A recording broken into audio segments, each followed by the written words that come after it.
Welcome to Chapter 5 of our UI Toolkit course. In this chapter, we are going to look at our first controls that we can throw onto our canvas and see how they look, how they feel, what we can do with them, stuff like that. So those were the points that we already talked about in the introduction. Let's just go a little bit deeper on the journey that we are going through here. Now, first of all, the idea is to actually touch some real control. Now, before if you went through the layout in the Flexbox chapter, we sort of ignored what kind of elements those were. We just looked at their layout properties and how you can align them, what you can do with their flex properties, stuff like that. We didn't care if those are sliders, buttons, whatever. We just basically worked with pure visual elements. Now, obviously, that's nice. That's one thing that you have to solve, but now we actually want those things to do something. So we will see how this is sort of structured, how they are built up, and what the idea and the intention is in how to use them and to understand them, basically.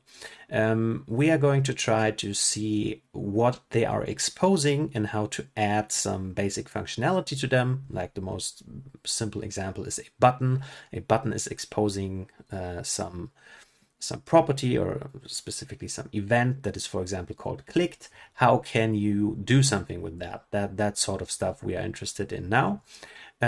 We are then going to look at a little bit more complicated, more complex and complicated controls, because a button is sort of just one thing, but a lot of other elements are built up out of several visual elements. So they end up as one control in your library, but they are made out of different components, several visual elements, text elements, other special elements, whatever.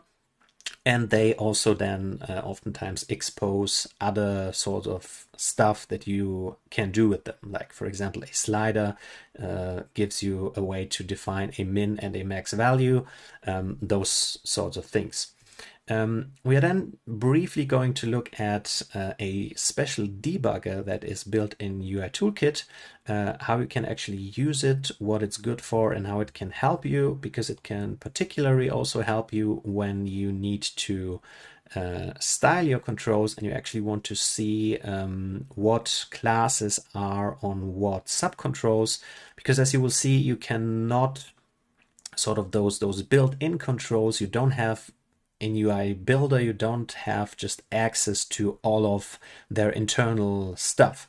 But with the debugger, you can actually, once you started your game, you can actually look at how this thing really is represented on your canvas, and you can sort of go through all of those visual elements, all of their properties, all of their classes, and that is then useful information to know where do I actually have to apply my styling, for example.